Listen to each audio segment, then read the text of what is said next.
बोलो बृहस्पतिदेव की जय। बृहस्पतिवार की विधान। बृहस्पतिवार के दिन जो भी स्त्री पुरुष व्रत करे उसको चाहिए कि वह दिन में एक ही समय भोजन करे, क्योंकि उस दिन बृहस्पति भगवान का पूजन होता है। भोजन पीले चने की दाल का करे, परंतु नमक नहीं खावे। पीले वस्त्र पहने, पीले ही फूलों का उपयोग करे, पीले चंदन से पूजन करे। पूजन के बाद प्रेम पूर्वक बृहस्पति देव की कथा सुननी चाहिए। इस व्रत को करने से मन की समस्त इच्छाएं पूरी होती हैं और बृहस्पति महाराज प्रसन्न होते हैं। धन, पुत्र, विद्या तथा मनवांछित फलों की प्राप्ति होती है। परिवार में सुख तथा शांति रहती है। इसलिए यह व्रत सर्वश्रेष्ठ और अति फलदायक है। इस व्रत में केले का पूजन करना चाहिए तथा कथा और पूजन के समय मन, क्रम, वचन से शुद्ध होकर जो इच्छा हो सो बृहस्पति देव से प्रार्थना करनी चाहिए। उन इच्छाओं को बृहस्पति देव अवश्य पूर्ण करते हैं, ऐसा मन में दृढ़ विश्वास रखना चाहिए। बृहस्पतिवार व्रत कथा। प्राचीन काल में भारतवर्ष में एक राजा राज्य करता था। वह बड़ा प्रतापी और दानी था। वह नित्य मंदिर में दर्शन करने जाता था, ब्राह्मण एवं गुरु की सेवा किया करता था। उसके दरवाजे से कोई भी निराश होकर नहीं लौटता था। वह प्रत्येक गुरुवार को व्रत एवं पूजन करता था। वह गरीबों की सहायता करता था, परंतु यह सब बातें उसकी रानी को अच्छी नहीं लगती थी। ना वह व्रत करती और ना ही किसी को एक पैसा दान में देती थी तथा राजा से भी ऐसा करने को मना किया करती थी। एक समय राजा शिकार खेलने वन को गए हुए थे। घर पर रानी और रानी की दासी थी। उस समय गुरु बृहस्पतिदेव साधु का रूप धारण कर राजा के दरवाजे पर भिक्षा मांगने गए तथा भिक्षा मांगी तो रानी कहने लगी, हे साधु महाराज, मैं इस दान पुण्य से तंग आ गई हूँ। मुझसे तो घर का कार्य समाप्त नहीं होता। इस कार्य के लिए तो मेरे पतिदेव ही बहुत हैं। अब आप ऐसी कृपा करें कि यह सब धन नष्ट हो जाए तथा मैं आराम से रह सकूं। साधु बोले, हे देवी, तुम बड़ी विचित्र हो। संतान और धन से कोई दुखी नहीं होता, इसको सभी चाहते हैं। पापी भी पुत्र और धन की इच्छा करता है।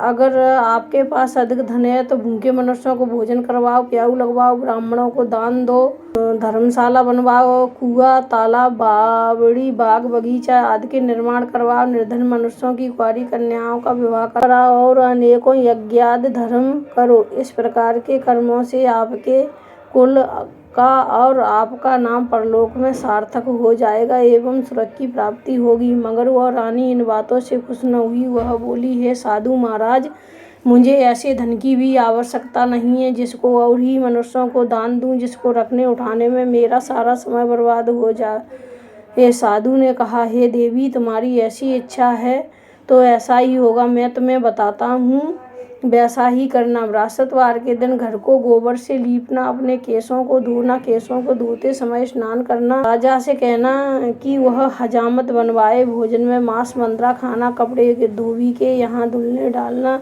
इस प्रकार 7 बृहस्पतिवार करने से तुम्हारा सब धन नष्ट हो जाएगा। ऐसा कहकर वह साधु महाराज वहाँ से अंतर्ध्यान हो गए।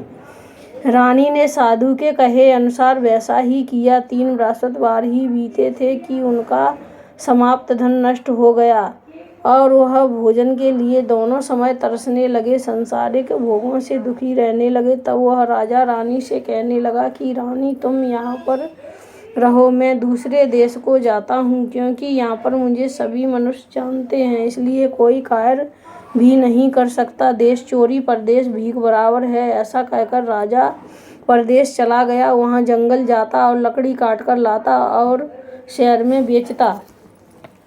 इस तरह जीवन व्यतीत करने लगा। इधर राजा के घर रानी और दासी दुखी रहने लगी। किसी दिन भोजन मिल जाता तो किसी दिन जल पीकर ही रह जाती। एक समय रानी और दासी को 7 रोज बिना भोजन के व्यतीत हो गया। हे दासी, यहाँ पास ही के नगर में मेरी बहन रहती है। वह बड़ी धनवान है। तो उसके पास जाओ, वहाँ से 5 सेर बेजर मांग ला, कुछ समय के लिए गुजर हो जाएगी। रानी की आज्ञा मानकर दासी रानी की बहन के घर गई। रानी की बहन उस समय पूजन कर रही थी, क्योंकि उस रोज बृहस्पतिवार था। जब दासी ने रानी की बहन को देखा और उससे बोली, हे रानी, मुझे तुम्हारी बहन ने भेजा है, मेरे लिए 5 सेर बेजर दे दो। इस प्रकार दासी ने अनेक बार कहा, परंतु रानी ने कुछ उत्तर नहीं दिया, क्योंकि वह उस समय बृहस्पतिवार की कथा सुन रही थी। इस प्रकार जब दासी को किसी प्रकार का उत्तर नहीं मिला तो बहुत दुखी हुई एवं क्रोध भी आया, परंतु वह बिना कुछ कहे लौटकर अपनी रानी के पास आकर बोली, हे रानी, तुम्हारी बहन तो बहुत ही घमंडी है, वह छोटे लोगों से बात भी नहीं करती, इसलिए उसने मेरी बात का कोई उत्तर नहीं दिया। मैं वापस चली आई। रानी बोली, हे दासी, इसमें उसका कोई दोष नहीं है। जब बुरे दिन आते हैं तब कोई सहारा नहीं देता, अच्छे बुरे का आपत्ति काल में ही पता लगता है। अब जो ईश्वर की इच्छा होगी यही होगा, यह हमारे भाग्य का दोष है। इधर उस रानी ने देखा कि मेरी की बहन की दासी आई थी, परंतु मैं उससे नहीं बोली, इससे वह बहुत दुखी हुई होगी। यह सोच कथा और विष्णु भगवान का पूजन समाप्त कर वह रानी बहन के घर गई और अपनी बहन से कहने लगी, हे बहन, मैं बृहस्पतिवार का व्रत कर रही थी, तुम्हारी दासी गई, परंतु जब तक कथा होती है तब तक ना उठते हैं ना बोलते हैं, इसलिए मैं नहीं बोली। कहो, दासी क्यों गई थी? रानी बोली, बहन, हमारे अनाज नहीं था, वैसे तुमसे कोई बात छिपी नहीं है, इस कारण मैंने दासी को तुम्हारे पास 5 सेर बेजर लेने के लिए भेजा था। रानी बोली, बहन, बृहस्पति भगवान सभी की मनोकामना पूर्ण करते हैं, देखो शायद तुम्हारे घर में अनाज रखा हो। इस प्रकार के वचन जब रानी ने सुने तो घर के अंदर गई, वहाँ उसे एक घड़ा बेजर का भरा मिल गया। तब वह रानी और दासी बहुत खुशी हुई और दासी कहने लगी, हे रानी, देखो, वैसे हमको जब भोजन नहीं मिलता तो हम रोज ही व्रत करते हैं, अगर इनसे बृहस्पतिवार के व्रत की विधि और कथा पूछ ली जाए तो इसे हम भी किया करेंगे। तब रानी ने अपनी बहन से पूछा, हे बहन, बृहस्पतिवार के व्रत की कथा कैसे है तथा यह व्रत कैसे करना चाहिए? रानी की बहन ने कहा, बृहस्पतिवार के व्रत में चना की दाल मुनक्का से विष्णु भगवान का केले की जड़ में पूजन करे तथा दीपक जलावे और पीले भोजन करे और कहानी सुने, इससे बृहस्पति भगवान प्रसन्न होकर अन्न पुत्र धन देते हैं। इस प्रकार रानी और दासी दोनों ने निश्चय किया कि बृहस्पति भगवान का पूजन जरूर करेंगे। 7 दिन बाद जब बृहस्पतिवार आया तो उन्होंने व्रत रखा। घुड़सवार में जाकर चना गुड़ बीन लाई तथा उसकी दाल से केले की जड़ का तथा विष्णु भगवान का पूजन किया।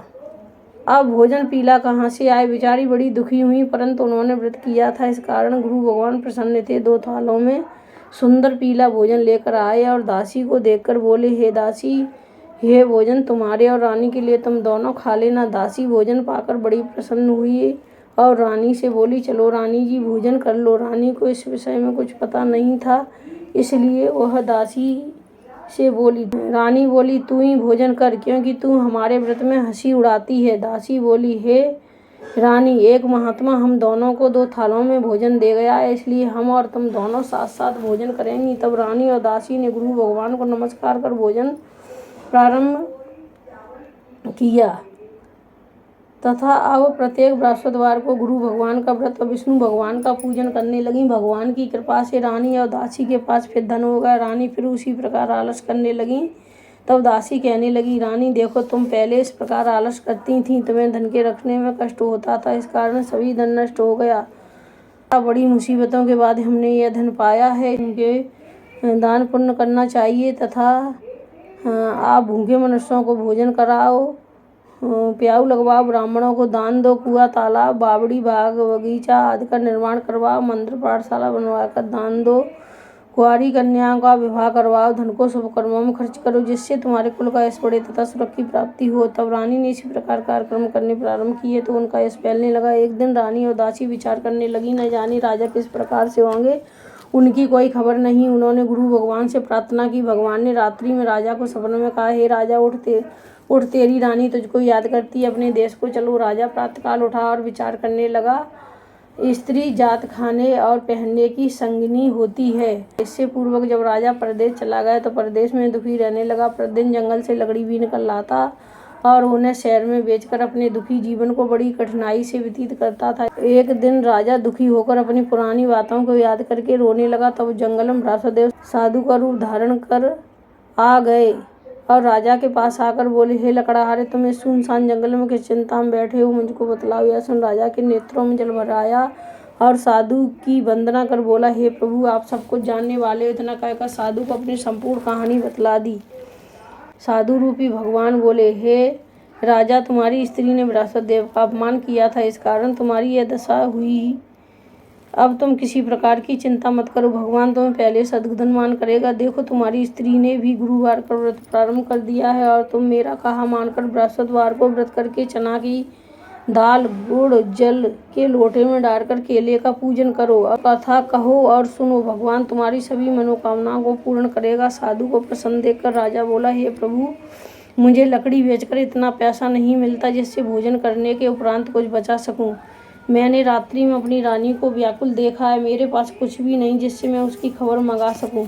फिर मैं कौन सी कहानी कहूँ, मुझको कुछ भी मालूम नहीं है। साधु ने कहा, हे राजन, तुम किसी प्रकार की चिंता मत करो। बृहस्पतिवार के दिन तुम रोजाना की तरह लकड़ियाँ लेकर शहर को जाओ। तुमको रोज से दुगना धन प्राप्त होगा, जिससे तुम भली भांति भोजन कर लोगे तथा बृहस्पति देव की पूजा का सामान आ जाएगा। बृहस्पति देव की कहानी निम्न प्रकार से है। बृहस्पति देव की कहानी। प्राचीन काल में एक ब्राह्मण रहता था। वह बहुत निर्धन था, उसके कोई संतान नहीं थी। उसकी स्त्री बहुत मलिनता के साथ रहती थी। वह स्नान न करती, न किसी देवता का पूजन करती। प्रातःकाल उठते ही प्रथम भोजन करती, बाद में कोई अन्य कार्य करती थी। इससे ब्राह्मण देवता बड़े दुखी थे। बेचारे बहुत कुछ करते, किंतु उसका कोई परिणाम नहीं निकलता। भगवान की कृपा से ब्राह्मण की स्त्री के एक कन्या रूपी रत्न पैदा हुआ। वह कन्या अपने पिता के घर बड़ी होने लगी। वह बालिका प्रातः स्नान करके विष्णु भगवान का जप करती थी तथा बृहस्पतिवार को व्रत भी करती थी। अपने पूजन पाठ को समाप्त कर स्कूल जाती तो अपनी मुट्ठी में जौ भर के ले जाती और उनको पाठशाला के मार्ग में डालती जाती। तब ये जौ सोने के होते जाते लौटते समय उनको बीन कर घर ले आती थी। एक दिन वह बालिका सूप में सोने के जौ को फटक कर साफ कर रही थी। उसके पिता ने देख लिया और कहा, बेटी, सोने के जौं को फटकने के लिए सोने का सूप होना चाहिए। दूसरे दिन गुरुवार था। इस कन्या ने व्रत रखा और बृहस्पति देव से प्रार्थना करके कहा, हे प्रभु, मैंने आपकी पूजा सच्चे मन से की हो तो मेरे लिए सोने का सूप दे दो। बृहस्पति देव ने उसकी प्रार्थना स्वीकार कर ली। रोजाना की तरह वह कन्या जौ फैलाती जाने लगी। जब लौटकर जौ बीन रही थी तो बृहस्पति देव की कृपा से उसे सोने का सूप मिला। वह उसे घर ले आई और उससे जौ साफ करने लगी, परंतु उसकी माँ का वही ढंग रहा। एक दिन की बात है, कन्या सोने के सूप में सोने के जौ को फटक कर साफ कर रही थी। उस समय उस शहर के राजा का पुत्र वहाँ से होकर निकला। इस कन्या के रूप और कार्य को देखकर मोहित हो गया तथा अपने घर आकर भोजन तथा जल त्याग कर उदास ही लेट गया। राजा को जब इस बात का पता लगा तो अपने मंत्रियों के साथ उसके पास गए और बोले, बेटा, तुम्हें किस बात का कष्ट है? किसी ने अपमान किया है अथवा कोई कारण हो सो कहो, मैं वही कार्य करूँगा जिससे तुम्हें प्रसन्नता हो। अपने पिता की राजकुमार ने बातें सुनी तो वह बोला, मुझे आपकी कृपा से किसी बात का दुख नहीं है, ना मेरा किसी ने अपमान किया है, परंतु मैं उस लड़की के साथ विवाह करना चाहता हूँ जो सोने के सूप में सोने के जौ को साफ कर रही थी। यह सुन राजा आश्चर्य में पड़ गया और बोला, हे बेटा, इस तरह की कन्या का पता तुम ही लगाओ, मैं उसके साथ तेरा विवाह अवश्य ही करवा दूंगा। राजकुमार ने उस लड़की के घर का पता बतलाया। तब मंत्री उस लड़की के घर गए और ब्राह्मण देवता को सभी हाल बतलाया। ब्राह्मण देवता राजकुमार के साथ अपनी कन्या का विवाह करने के लिए तैयार हो गया तथा विधि विधान के अनुसार ब्राह्मण की कन्या का विवाह राजकुमार के साथ हो गया। कन्या के घर से जाते ही पहले की भांति उस ब्राह्मण के घर में गरीबी का निवास हो गया। अब भोजन के लिए अन्न बड़ी मुश्किल से मिलता था। एक दिन दुखी होकर ब्राह्मण देवता अपनी पुत्री के पास गए। बेटी ने पिता की दुखी अवस्था को देखा और अपनी माँ का हाल पूछा। तब ब्राह्मण ने सभी हाल कहा। कन्या ने बहुत सा धन देकर अपने पिता को विदा कर दिया। इस तरह ब्राह्मण का कुछ समय सुखपूर्वक व्यतीत हुआ। कुछ दिन बाद फिर वही हाल हो गया। ब्राह्मण फिर अपनी कन्या के यहाँ गए और सभी हाल कहा। लड़की बोली, हे पिताजी, आप माताजी को यहाँ लेवा लाओ, मैं उन्हें विधि बता दूंगी जिससे तुम्हारी गरीबी दूर हो जाएगी। वह ब्राह्मण देवता अपनी स्त्री को साथ लेकर पहुँचे तो पुत्री अपनी माँ को समझाने लगी, हे माँ, तुम प्रातःकाल उठकर श्रितम प्रथम स्नान करके विष्णु भगवान का पूजन किया करो, सब दरिद्रता दूर हो जाएगी। परंतु उसकी माँ ने एक भी बात नहीं मानी और प्रातःकाल उठकर अपनी पुत्री के बच्चों की जूठन को उठाकर खा लिया। यह देखकर उसकी पुत्री को भी बहुत गुस्सा आया और रात को कोठरी से सभी सामान निकालकर उसमें अपनी माँ को बंद कर दिया। प्रातःकाल उसमें से निकाला तथा स्नान करा के पाठ कराया तो उसकी माँ की बुद्धि ठीक हो गई और फिर प्रत्येक बृहस्पतिवार को व्रत रखने लगी। इस व्रत के प्रभाव से उसकी माँ भी बहुत ही धनवान तथा पुत्रवती हो गई और वह बृहस्पति जी के प्रभाव से स्वर्ग को प्राप्त हुई तथा वह ब्राह्मण भी सुखपूर्व श्लोक के सुख भोग का स्वर्ग को प्राप्त हुए। इस तरह कहानी कहकर साधु देवता वहाँ से अलोप हो गए। धीरे धीरे समय व्यतीत होने पर फिर बृहस्पतिवार का दिन आया। राजा जंगल से लकड़ी काटकर किसी शहर में बेचने गया। उसे उस दिन से अधिक पैसा मिला। राजा ने चना गुड़ याद लाकर बृहस्पतिवार का व्रत किया। उस दिन से उसके सभी दुख दूर हो गए। परंतु जब दोबारा गुरुवार का दिन आया तो बृहस्पतिवार का व्रत करना भूल गया। इस कारण बृहस्पति भगवान नाराज हो गए। उस दिन उस नगर के राजा ने विशाल यज्ञ का आयोजन किया तथा शहर में एक घोषणा करा दी कि कोई भी मनुष्य अपने घर भोजन न बनाए, न आग जलाए। समाप्त जनता मेरे यहाँ भोजन करने आए। इस आज्ञा को जो न मानेगा उसके लिए फांसी की सजा दी जाएगी। इस तरह की घोषणा संपूर्ण नगर में करवा दी गई। राजा की आज्ञा अनुसार शहर के सभी लोग भोजन करने गए, लेकिन लकड़हारा कुछ देर से पहुंचा, इसलिए राजा उसको अपने साथ घर लिवा ले गए। जब वह उसे घर पर भोजन करा रहे थे तो रानी की दृष्टि उस कुटी पर पड़ी जिस पर उसका हार लटका हुआ था। वह वहाँ पर दिखाई नहीं दिया। रानी ने निश्चय किया कि मेरा हार इसी मनुष्य ने चुरा लिया है। उसी समय सैनिक को बुलाकर उसको जेलखाने में डलवा दिया। जब राजा जेलखाने में पड़ गया और बहुत दुखी होकर विचार करने लगा कि न जाने कौन से पूर्व जन्म के कर्म से मेरे लिए दुख प्राप्त हुआ है, वह उसी साधु की याद करने लगे जो जंगल में मिला था। उसी समय तत्काल बृहस्पति देव साधु के रूप में प्रकट हो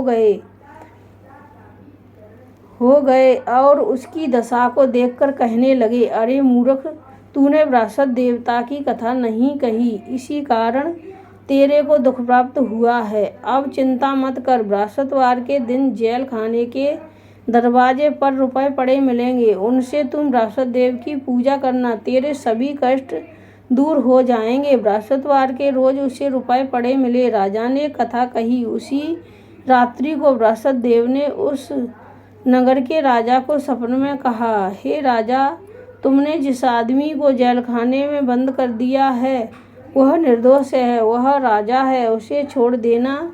रानी का हार उसी कुटी पर लटका हुआ है। अगर तू ऐसा नहीं करेगा तो मैं तेरे राज्य को नष्ट कर दूंगा। इस तरह रात्रि के सपन को देखकर राजा प्रातःकाल उठा और कुटी पर हाथ देखकर लकड़हारे को बुलाकर क्षमा मांगी तथा राजा के योग्य सुंदर वस्त्र भूषण देकर विदा कर दिया। साधु की आज्ञा अनुसार राजा अपने नगर के लिए चल दिया। राजा नगर के निकट पहुंचा तो उसे बड़ा ही आश्चर्य हुआ। नगर में पहले से अधिक बाग, तालाब, कुआं, धर्मशाला, मंदिर आदि बन गए हैं। राजा ने पूछा कि यह किसका बाग और धर्मशाला है। तब नगर के सब लोग कहने लगे, यह सब रानी और बांदी के हैं। राजा को आश्चर्य हुआ और गुस्सा भी आया। जब रानी ने यह खबर सुनी कि राजा आ रहे हैं तो उसने दासी से कहा कि हे दासी, देख, राजा हमको कितनी बुरी हालत में छोड़ गए थे। वह हमारी ऐसी हालत देखकर लौट न जाएं, इसलिए तू दरवाजे पर खड़ी हो जा। रानी की आज्ञा अनुसार दासी दरवाजे पर खड़ी हो गई। राजा आए तो उन्हें अपने साथ लिवा लाई। तब राजा ने क्रोध करके अपनी तलवार निकाली और पूछने लगे, यह बताओ कि यह सब यह धन तुम्हें कैसे प्राप्त हुआ है? तब उन्होंने कहा कि हमें यह सब धन बृहस्पति देव के व्रत के प्रभाव से प्राप्त हुआ है। राजा ने निश्चय किया कि 7 रोज बाद सभी बृहस्पति देव का पूजन करते हैं, परंतु मैं रोजाना दिन में 3 बार कहानी कहा करूँगा, रोज व्रत किया करूँगा। अब हर समय राजा के दुपट्टे में चना की दाल बंधी रहती तथा वह दिन में 3 बार कहानी कहता। एक रोज राजा ने विचार किया, चलो अपनी बहन के घर हो आएं। इस तरह निश्चय कर राजा घोड़े पर सवार हो अपनी बहन के यहाँ निकला। मार्ग में उसने देखा कि कुछ आदमी मुर्दे को लिए जा रहे हैं।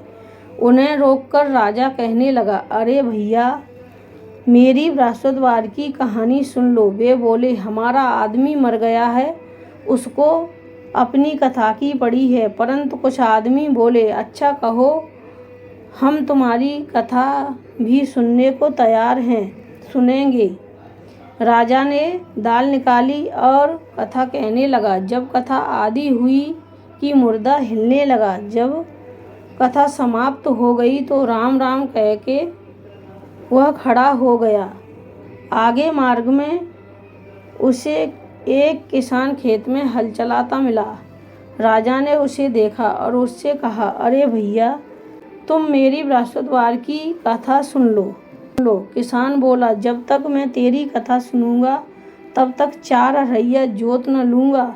जा अपनी कथा किसी और को सुनाना। इस तरह राजा आगे चलने लगा। राजा के हटते ही बैल पछाड़ खाकर गिर गए तथा उस किसान के पेट में बहुत जोर से दर्द होने लगा। उस समय उसकी माँ रोटी लेकर आई। उसने जब ये देखा तो अपने पुत्र से सब हाल पूछा। बेटे ने सभी हाल कहा। बुढ़िया दौड़ी दौड़ी उस घुड़सवार के पास गई और उससे बोली, मैं तेरी कथा सुनूंगी, तू अपनी कथा मेरे खेत पर चलकर कहना। राजा ने बुढ़िया के खेत पर जाकर कथा कही, जिसके सुनते ही बैल खड़े हुए तथा किसान के पेट का दर्द बंद हो गया। राजा अपनी बहन के घर पहुंच गया। बहन ने भाई की खूब मेहमानी की। दूसरे रोज राजा प्रातःकाल जागा तो देखने लगा कि सब लोग भोजन कर रहे। राजा ने अपनी बहन से कहा कि ऐसा कोई मनुष्य है जिसने भोजन नहीं किया हो, वह बृहस्पतिवार की कथा सुन ले। बहन बोली, हे भैया, यह देश ऐसा ही है, पहले यहाँ भोजन करते हैं, बाद में अन्य काम करते हैं। अगर कोई पड़ोस में हो तो मैं देख आऊँ। वह ऐसा कहकर चली गई, परंतु उसे कोई व्यक्ति नहीं मिला जिसने भोजन ना किया हो। अंत वह एक कुमार के घर गई जिसका लड़का बीमार था। उसे मालूम हुआ कि उनके यहाँ 3 रोज से किसी ने भोजन नहीं किया है। रानी ने अपने भाई की कथा सुनने के लिए कुमार से कहा और कथा सुनने को तैयार हो गया। राजा ने उनके यहाँ जाकर बृहस्पतिवार की कथा कही, जिसको सुनकर उसका लड़का ठीक हो गया। अब तो राजा की प्रशंसा होने लगी। एक रोज राजा ने अपनी बहन से कहा, हे बहन, हम अपने घर को जाएंगे, तुम भी तैयार हो जाओ। राजा की बहन ने अपनी सास से पूछा तो सास बोली, हाँ चली जा, परंतु अपने लड़कों को मत ले जाना, क्योंकि तेरे भाई के कोई औलाद नहीं होती है। बहन ने अपने भैया से कहा, हे भैया, मैं तो चलूँगी, परंतु कोई बालक नहीं जाएगा। राजा बोला, जब कोई बालक नहीं चलेगा तो तुम ही चलकर क्या करोगी? बड़े दुखी मन से राजा अपने नगर को लौट आया। राजा ने अपनी रानी से कहा, हम निर्वंशी राजा हैं, हमारा मुख देखने का धर्म नहीं। और इसी उदासी के कारण उसने कुछ भोजन भी नहीं किया। रानी बोली, हे स्वामी, हे बृहस्पति देव, हमें औलाद अवश्य देंगे। उसी रात को बृहस्पति देव ने राजा से सपने में कहा, हे राजा, उठ, सोच को त्याग दे, तेरी रानी गर्भ से है। 9वें महीने में उसके गर्भ से एक सुंदर पुत्र पैदा होगा। तब राजा बोला, हे रानी, स्त्री बिना भोजन के रह सकती है, बात कहे बिना नहीं रह सकती। जब मेरी बहन आए तुम उससे कुछ मत कहना। जब राजा की बहन ने यह सुसमाचार सुना तो बहुत खुश हुई तथा बधाई लेकर अपने भाई के यहाँ आई। तभी रानी ने कहा, घोड़ा चढ़कर तो नहीं आई, गधा चढ़ी आई। राजा की बहन बोली, भाभी मैं इस प्रकार ना कहती तो तुम्हें संतान कैसे मिलती। बृहस्पति देव ऐसे ही हैं, जैसी जिसके मन में कामनाएं हैं वैसी सभी को पूर्ण करते हैं। जो श्रद्धा भावना पूर्वक कथा पढ़ता है एवं सुनता है और दूसरों को सुनाता है, बृहस्पति देव उसकी सभी मनोकामनाएं पूर्ण करते हैं तथा उनकी सदैव रक्षा करते हैं। संसार में जो मनुष्य श्रद्धा से गुरु भगवान का पूजन व्रत सच्चे हृदय से करते हैं, उनकी सभी मनोकामनाएं पूर्ण होती हैं। जैसे सच्ची भावना से रानी और राजा ने उनकी कथा का गुणगान किया तो उनकी सभी इच्छाएं बृहस्पति देव जी ने पूर्ण की। इसलिए सबको कथा सुनने के बाद प्रसाद लेकर जाना चाहिए। हृदय से उनका नमन करते हुए जयकारा बोलना चाहिए। बोलो बृहस्पति देव की जय, बोल विष्णु भगवान की जय। ओम जय बृहस्पति देवा, स्वामी जय बृहस्पति देवा। छिन्न छिन्न भोग लगाऊं कदली फल में।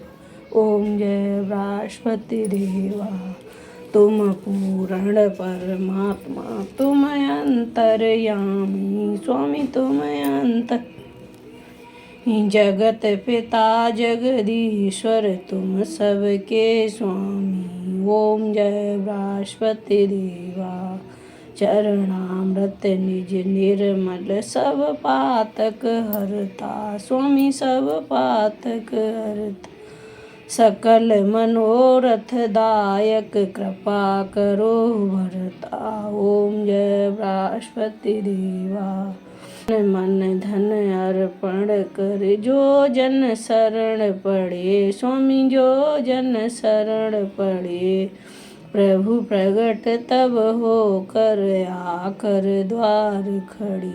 ओम जय बृहस्पति देवा, दीन दयाल दयानिधि, भक्तन हितकारी। स्वामी भक्तन हितकारी, पाप दोष सब हरता, भव बंधन हारी। ओम जय बृहस्पति देवा, सकल मनोरथ दायक, सब संशय तारो। स्वामी सब संशय तारो, विषय विकार मिटाओ, संतन सुखकारी। ओम जय बृहस्पति देवा, जो कोई आरती तेरी प्रेम सहित गावे। स्वामी हृदय सहित गावे, ज्येष्ठानंद आनंद करि सुनिश्चय पावे। ओम जय बृहस्पति देवा, जय बृहस्पति देवा। स्वामी जय बृहस्पति देवा, छिन्न छिन्न भोग लगाऊं, छिन्न छिन्न भोग लगाऊं, कदली फल मेवा। ओम जय बृहस्पति देवा, बोलो बृहस्पति देव की जय, बोल विष्णु भगवान की जय, बोलो बृहस्पति भगवान की जय।